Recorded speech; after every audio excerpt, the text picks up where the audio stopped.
Welcome everybody to Grapple FK Media's second podcast. Just to quickly start things off, we send our condolences to Abdulmanap Nurmagomedov. I always have trouble saying their surname, but we send our condolences to their family. He was, just to keep it brief, he was a very, very good MMA trainer. He trained 5 current UFC Russian fighters, and he was also a Sambo and Judo champion himself. In terms of the fight card on the 12th of July, it's a very, very stacked card, as people know. There are also a lot of Brits on throughout the cards during July, so we wish all the Brits well. And at the moment, things are looking very, very organised. So I saw Aldo and Jan arriving at the island today. Some of the footage is on our Instagram, GrappleFK_media. Please visit and have a look. Let's go in straight to the first fight. Now, as some of you may know, or many of you may know, Gilbert Burns is out due to COVID-19. Masvidal and Chaos Covington have thrown their names into the equation. It's looking more likely that Masvidal is probably going to take the fight, because we're hearing things from different sources saying that Masvidal's had a COVID test. He's en route to Las Vegas. Same thing for Usman. So it'll be interesting to see what happens there. I personally think, before getting Andrew's opinion on this, I personally think that both Covington and Masvidal cannot beat Usman in this situation. A 1 week fight card, a 1 week fight camp, maybe not even 1 week. You know, it depends on how long the traveling takes. How are the visas sorted out? Are they actually going to the island? Will they be fighting in Las Vegas Apex Center and then, I don't know, streaming over to the island? I know Ariel Helwani mentioned that. I don't think, Covington lost last time pretty badly. He was doing quite well in the first few rounds, but he lost. I don't think he has the punch power to beat to beat Usman. Sorry, I think Masvidal can beat Usman, but I really think he needs an 8 to 10 week fight camp. 1 week's notice, anything's possible with Masvidal. He's very unpredictable. Flying knee, elbow, kick out of nowhere. It's possible, but I think overall, I think Usman will probably win this fight if it is Masvidal. If it does take place, which I hope it does. I was just wondering what you think.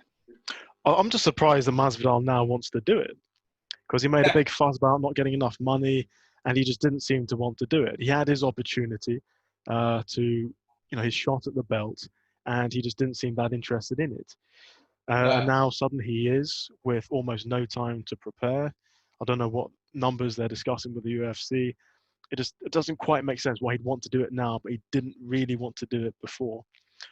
But in terms of who wins that fight, I think Masvidal, as you said, with less than a week to prepare, basically no camp whatsoever, I don't think he can win this. If Masvidal did have a full 8-week training camp,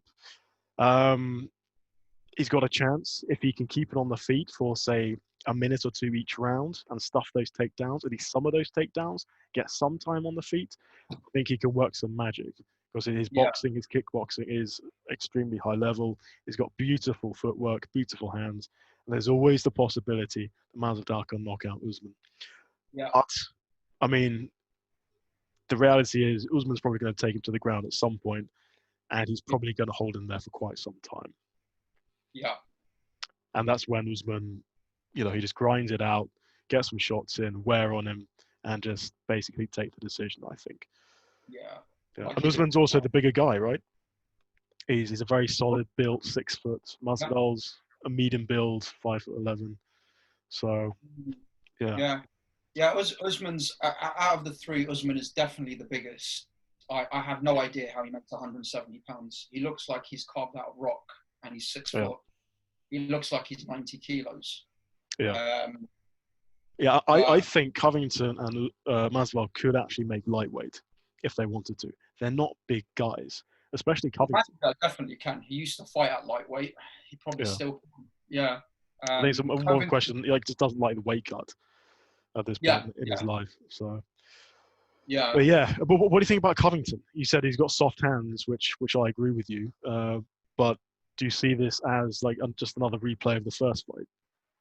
So I think with Covington, I think he was doing very well in the first fight, particularly for the first 2-3 rounds. Tagged Usman quite a lot. Yeah. In terms of wrestling, and maybe some of our American viewers can correct us on this if we're wrong, because we in the UK do not have a collegiate or a high school wrestling system. I think Covington's credentials are actually higher than Usman's. I believe he's what they call an NCAA 1 champion. Division 1, yeah. Division 2 champion. So technically, he is a better open mat wrestler. He's got more experience in that department. However, I think in terms of MMA wrestling and grappling, I think they just both cancel each other out in a way, and they'll rather avoid it. Which would suggest that it would be a stand-up fight again, which it predominantly was in the first fight. There was some clinches against the cage, some attempted takedowns, but it was mainly striking, which inevitably, led to Colby's jaw being broken because Usman does hit harder than him. Yeah. Usman does hit a lot harder. Covington is not neither of them are great boxers or kickboxers. No. But the differentiator is Usman's power. I mean, Covington does throw volume, which is great. We saw that work to great effect against Robbie Lawler. But that's when he was mixing it up with the chain wrestling. And when he's just boxing itself, it's not very sophisticated. And as you said, he doesn't hit hard, and that's the thing. So if Covington just does the same thing, he's going to lose again. And by the fourth round, Usman, he softened him up, which led to him getting his jaw broken and getting pushed back and basically bullied by the fourth round. So in order for Covington to win any future rematch, he's going to have to mix in his wrestling. And we don't know how that's going to go. And again, they probably cancel each other out. So yeah, I think they'll probably cancel each other out. I mean, the one thing we should probably know is that Covington had his jaw broken at some point in the fight and carried on with a broken jaw, which is very, very difficult. He's a tough guy. Yeah. Yeah, he's a very tough guy. But yeah, I think out of Covington and Masvidal, I think Masvidal's got the bigger chance of beating Usman, purely because his footwork is so elusive. The way he knocked Darren Till out was so unconventional. Switch stance, looping left hook kind of thing over the top. And he knocked out a guy who's probably maybe 6 to 8 kilos heavier than him on a night. Mm-hmm. Yeah. So I think he's got a bigger shot at winning that fight. But I mean, it'll be interesting to see if it happens, because nothing's confirmed yet. There's, sources are saying that they're both on their way to LAX and this stuff. But as you brought up at the beginning, Masvidal didn't want this fight a few months ago because the money wasn't right. So what's changed now? So we don't really know. But yeah, the predictions are. My prediction is either one of them, if they end up in that fight with him, they'll lose to Usman. Usman will win. Yeah. Yeah, I think, I agree with you 100%. I think Gilbert Burns, funnily enough, has more of a chance than either of these two guys. But that's a story for another day, I think. Yeah, Gilbert Burns is a very, very good grappler, but I still think Usman will probably beat Burns as well, overall, over 5 rounds. I think Usman could beat him. That's a really tricky one when you match up the skill sets. Because the question is, can Usman get Burns to the ground? The answer is probably. Yeah, I think at least once. And once Usman gets Gilbert Burns on the ground, can he keep him there? I don't know. I really don't know. So if he can't keep him up there and Gilbert Burns gets back to his feet, then I think Gilbert Burns has the advantage because he's got better, more explosive, slightly more technical boxing. So I think that's a really interesting matchup of styles. I'm kind of disappointed that we don't get to see that. Yeah, But I mean, credit to the UFC with all the testing and so on. I mean, they look very organised on the fight island, and the main thing is they're trying to keep all the fighters safe. But yeah, I think. I mean, it seems like we both think Usman retains his title, whatever happens, because Gilbert Burns is out. So basically, let's move on to the next fight. Alex Volkanovski and Max Holloway, number 2. They've already had the first fight. I feel really bad for Max. I've watched the previous fight several times, looking for specific ways that Max can actually win. Like little tweaks to his game that he can make, or weaknesses in Volkanovski's game that he can exploit. I haven't found any. And Volkanovski before the first fight said, "I'm the nightmare matchup for Max Holloway," and he was exactly right. Because they both throw volume, but Volkanovski throws harder, and he's got those calf kicks, which takes out Max Holloway's base. Because Max Holloway, he's very heavy on the front foot. He's got that boxing stance. He leans forward. That's just his style. But when you've got Volkanovski hacking into that lead leg, that lead calf, he takes away Holloway's mobility. He takes away his ability to move, takes away his base for the punching, and he removes his ability to manage the distance, which is something that he's known for. So I feel bad. I really want Max to win just because I like him. But Max Holloway may still be the best featherweight, in my opinion, in that division. I just think Volkanovski is his kryptonite and is just a horrible, horrible matchup for him. So, and I think the only way that Holloway can win this fight is if he completely changes his style. He gets off the front foot and maybe circles out more, switches something up, maybe uses more kicks. I don't know. But the reality is he going to change his style at this point in his career? Probably not.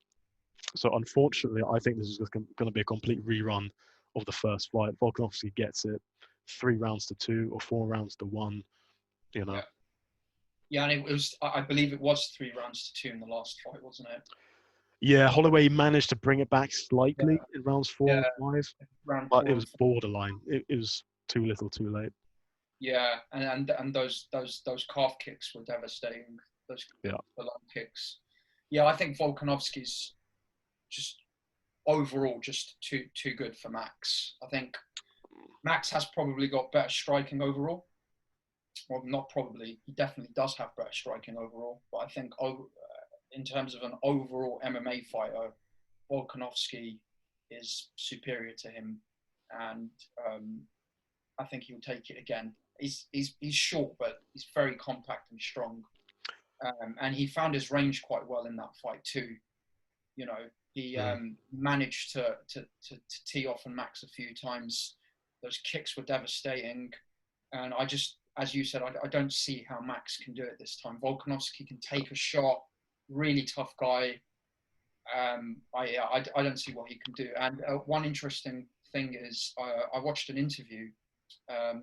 I think it was on the Ariel Helwani show where Max said he hasn't had any sparring because obviously the COVID situation in Hawaii has been quiet, unpredictable, and New Zealand and Australia, where Volkanovski's based, mostly in Australia, but sometimes in New Zealand as well, he trains, have done a lot better with COVID, and they opened up early. So Volkanovski, as far as I'm aware, has had a lot more sparring than Max. But that's a lot of fighters don't spar even though they can. Like Dustin Poirier doesn't spar. At least he doesn't spar out of training camps. But yeah, to be honest, in a training camp, you're probably sparring, right? You probably should spar. Yeah. I mean, some don't. I think when you get to the level of someone, as you said, Dustin Poirier, who's had 40 fights or whatever, and maybe the same for Max. Maybe he has more energy this time. Maybe overworked last time. We don't know. But I think just looking at it on paper again, I think it'll be a unanimous decision. Volkanovski retain the title. Yeah, I'm going to say, again, Volkanovski decision, probably first 3 rounds he takes. Holloway takes the 4th and the 5th.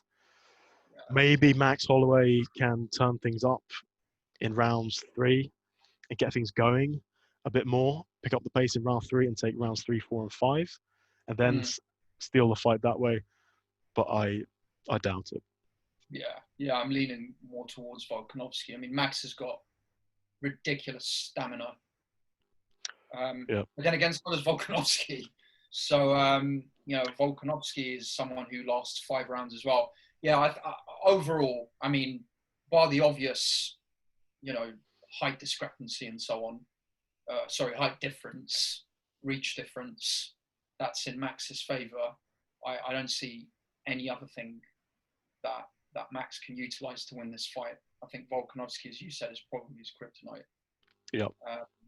And he probably need to fight another 145 pounder for him to have that belt taken away from him. Yep.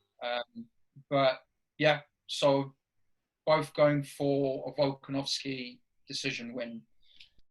Yep. That leads us to the third fight on the main card. Petr Yan and Jose Aldo.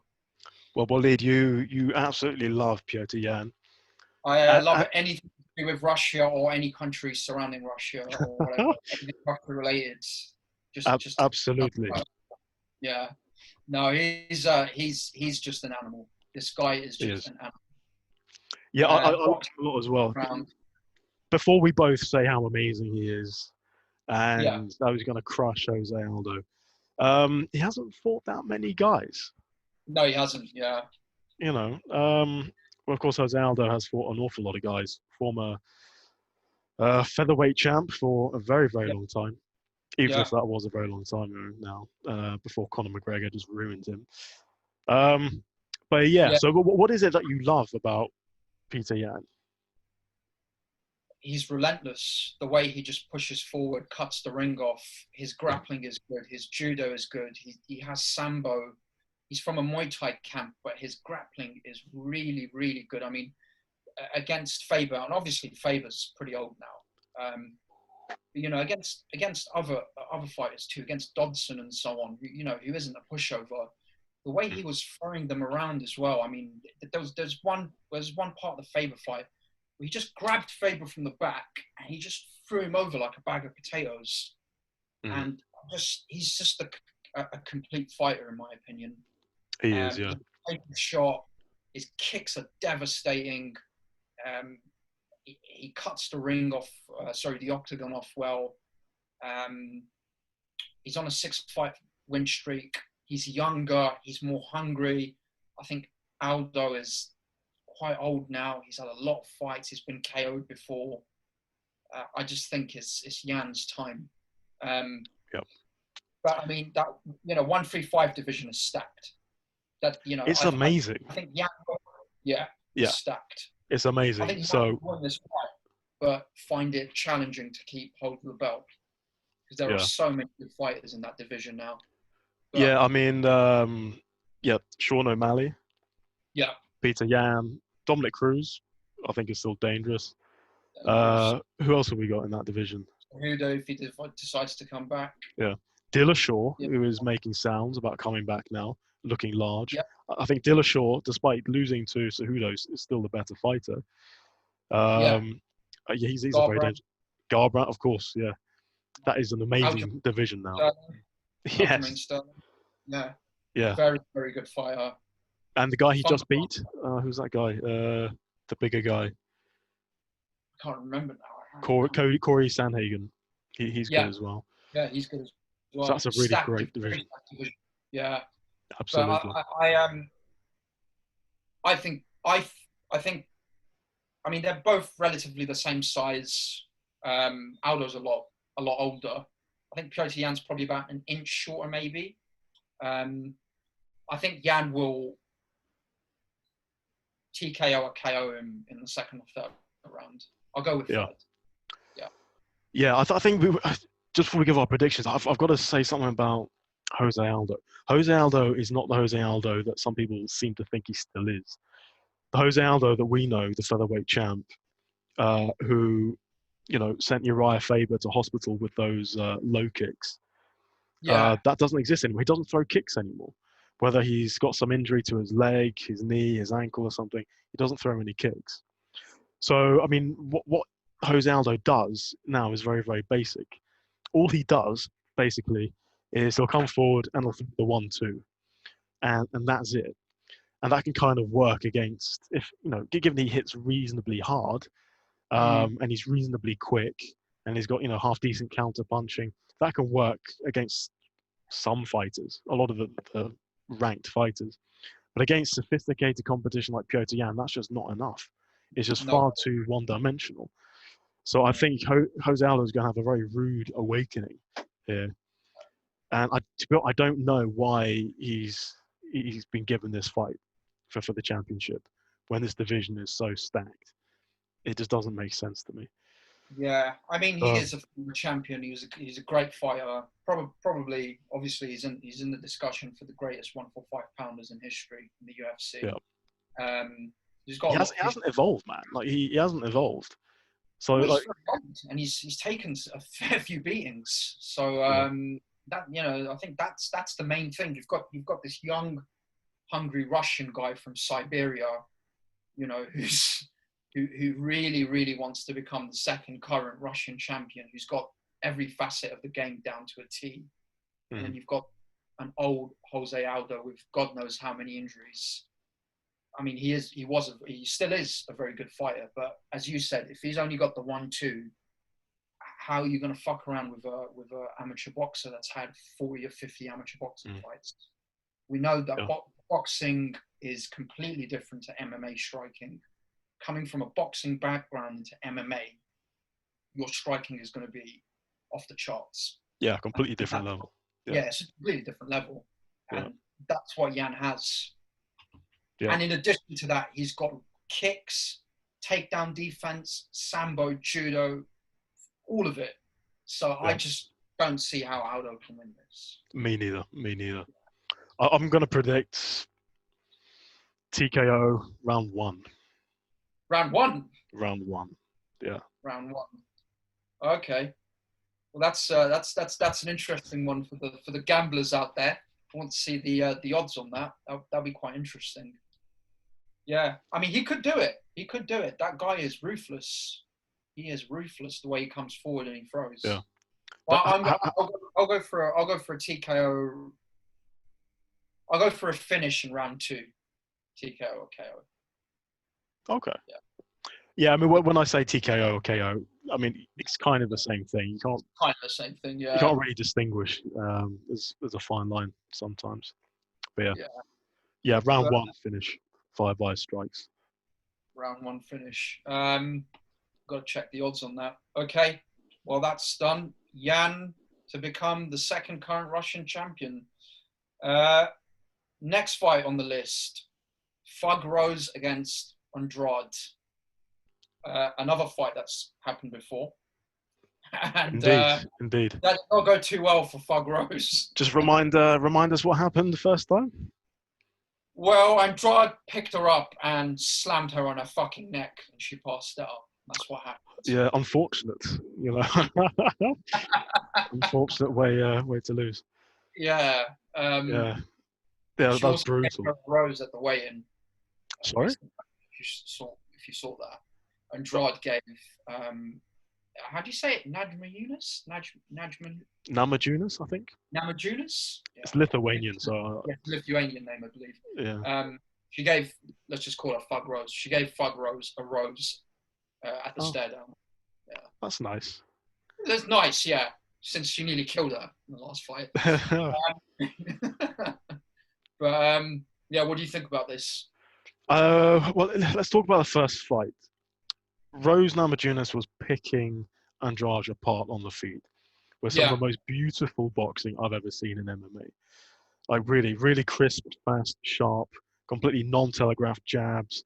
The step out left hooks. She moved beautifully, absolutely beautifully. Really maximizing that reach. And I think in the first round, Andrade landed only one shot. Literally one shot. It was that one-sided. And it looked like a sure thing that Namajunas was going to win. She looked spectacular. Now that said, Andrade did manage to close the distance. He got hold of her, and I think before the slam that knocked out Namajunas, Andrade did manage to get hold of her. But Rose managed to get like a Kimura thing to stop it from happening.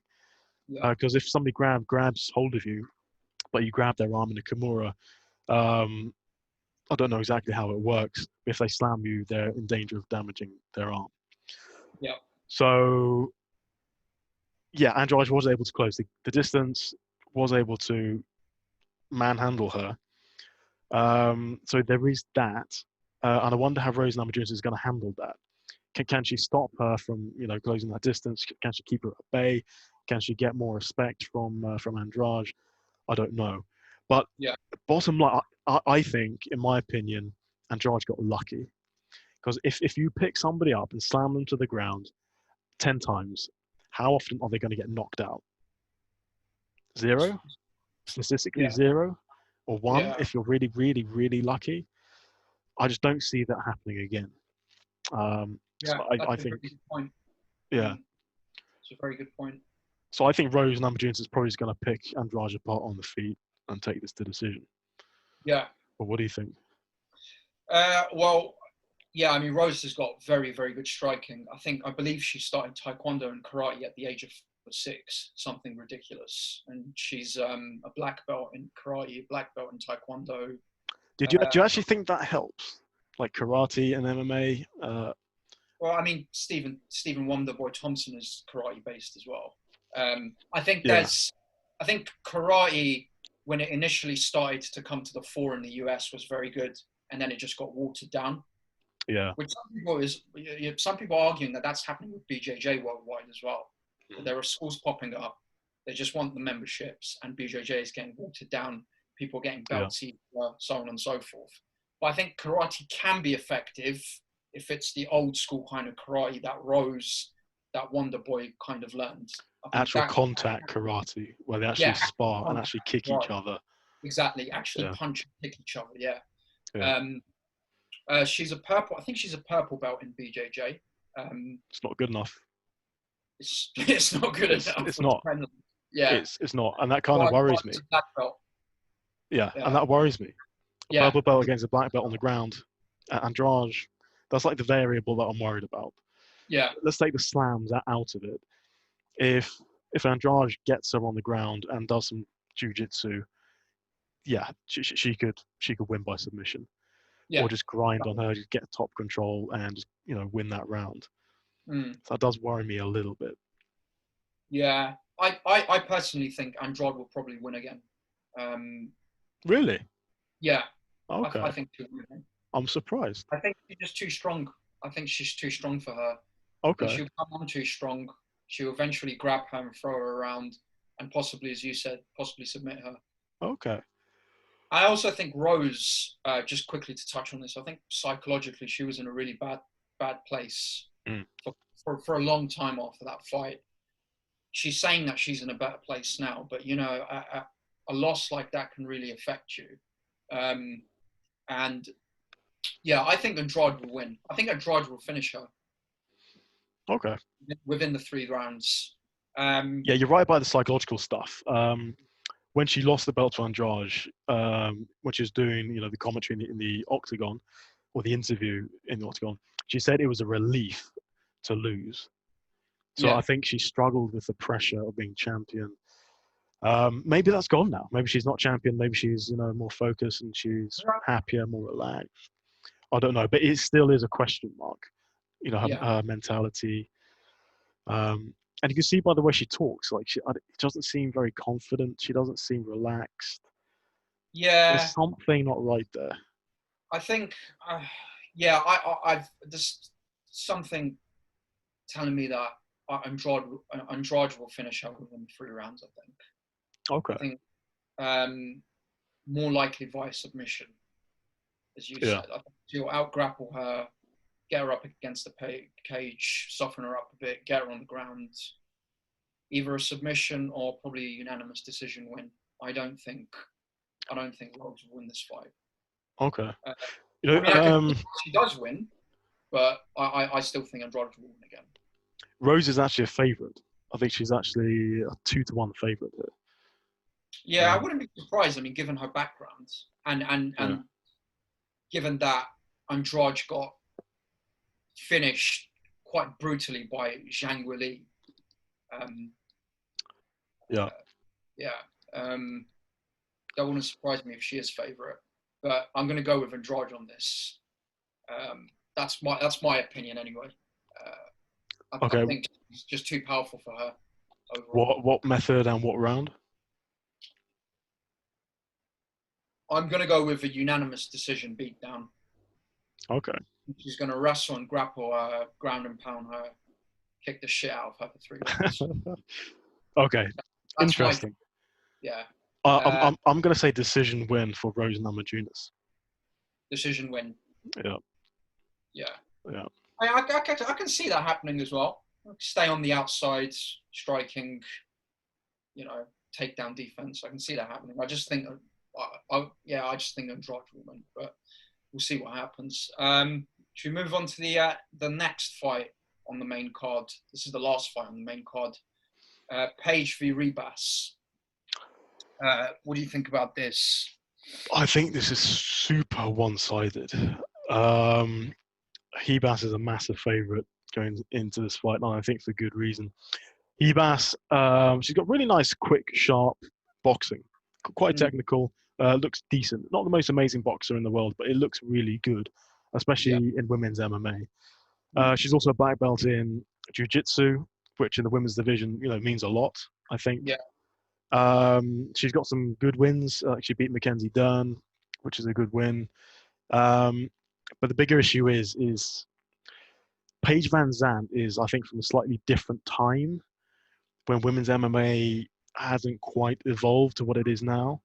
I think when we look at the landscape of people like Rose Namajunas, Joanna, Weili, all of these people who are kind of, evolving the women's game, Paige Vanzant is not part of that. Paige Vanzant has not got any discernible skills that I can see. I don't know what her skill set is. I don't know what her background is. But when I look at her fights, I just don't see how she wins fights. I just don't know what her skill set is. Her boxing is terrible. She's got kicks like karate-style taekwondo kicks that don't seem to do anything, don't have any impact whatsoever. She doesn't have a ground game at all, really. I just don't see how Paige Vanzant can win this fight at all. Am I being too harsh? I think you're probably being slightly too harsh. I think her kicks are pretty good. I think her striking is pretty good overall. She presses quite well, but I agree with you. I don't think she'll win this fight. I think there's also the factor of she's been off for a long time doing Dancing with Stars or various other shows over there. Yeah. We've seen kind of distractions before with UFC fighters. Tyron Woodley making an album, at the same time as training for Kamaru Usman. Yep.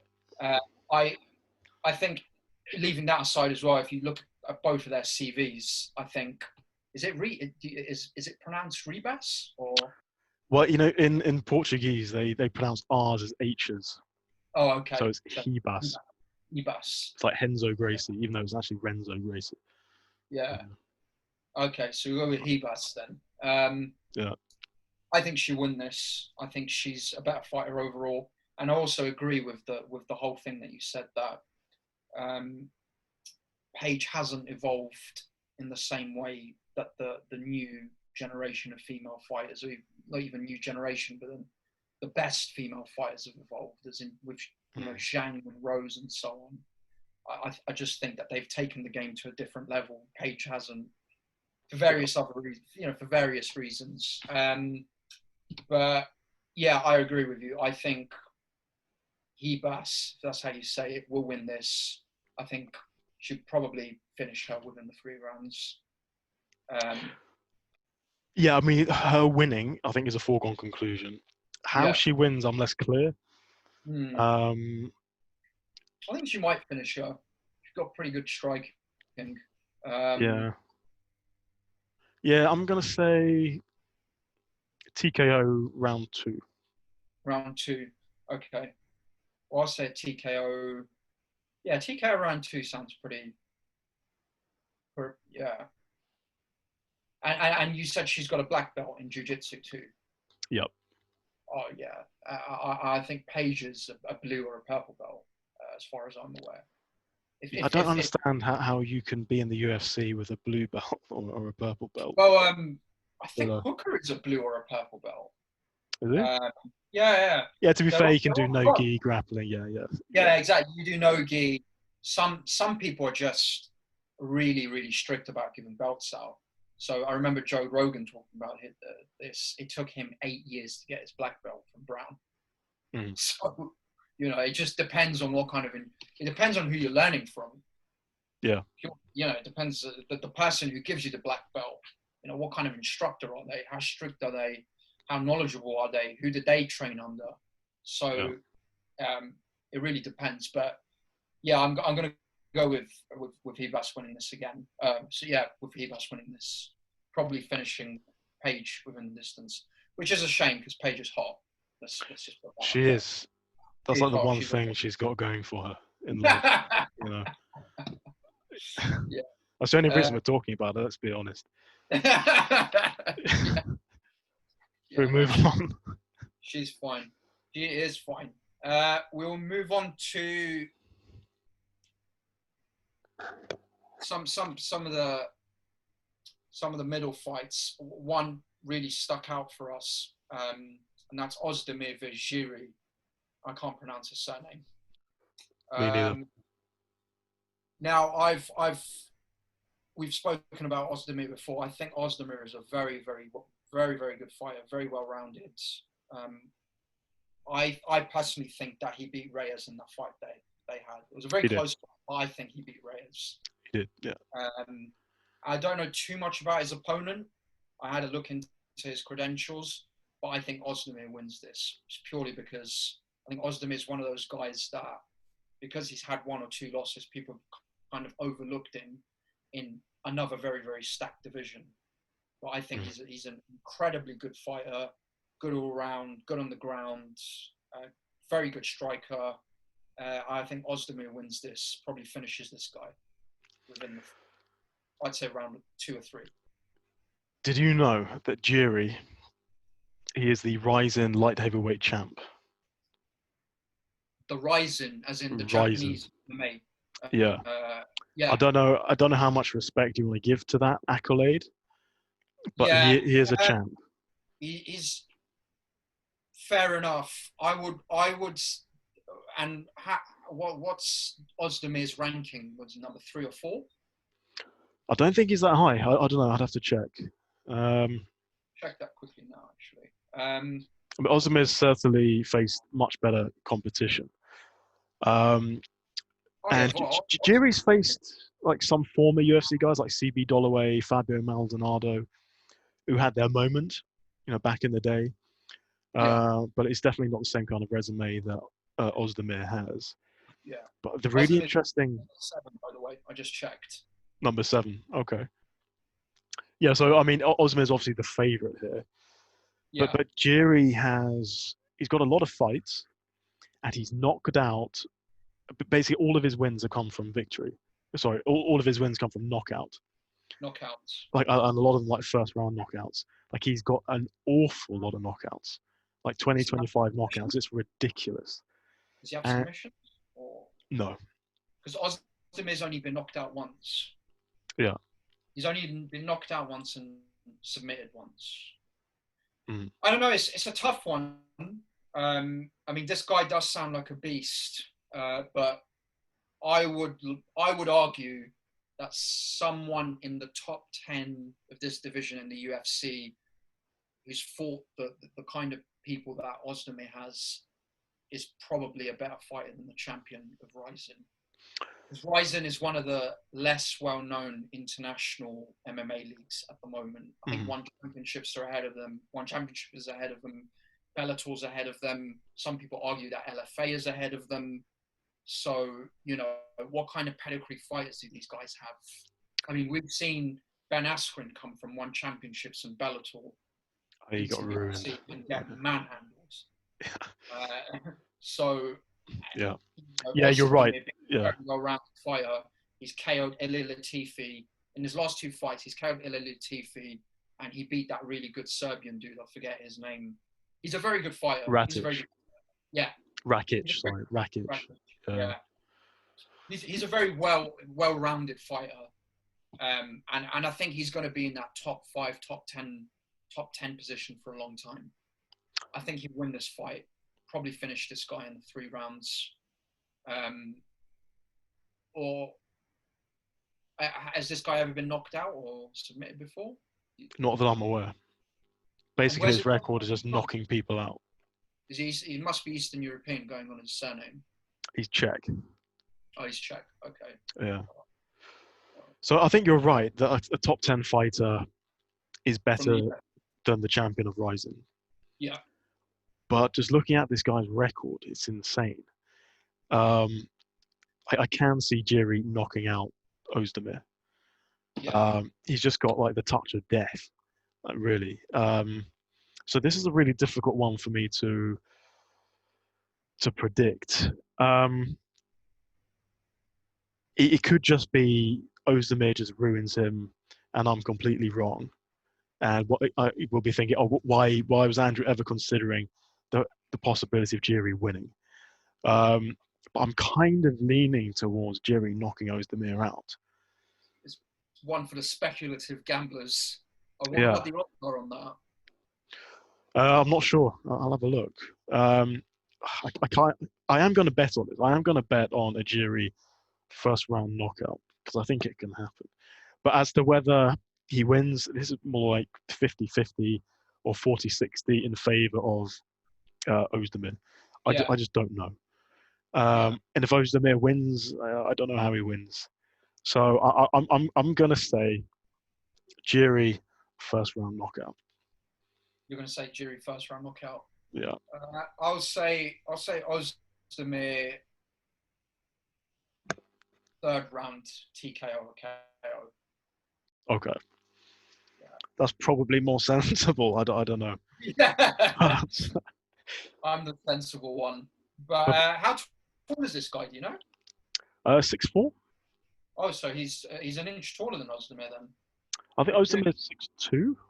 6'2", 6'3", yeah. I think, yeah. Yeah, 6'2" and a half. I think you're right. Yeah. Yeah. So Jiri's a big boy. He is a big boy. Yeah. Fair enough. Okay. All right. Well, that's the fights covered. So that's all of the main card and the Ozdemir and Jiri card fight. So just to recap, we've got Usman. I mean, if that fight goes ahead, we've got Usman. We think Usman will retain the belt, basically. They just don't have the time to prepare for this. And the guy is an absolute monster everywhere. Alex to retain the belt. Jan to win, to finish Aldo. And that's a 3-round fight, right? That would be a 3-round fight. Yes, it's not a co-main, is it? Or is it a co-main? I guess if Usman's cancelled, it could be a co-main, but yeah, it could be. That could be quite interesting. Yeah, we'll have to check that.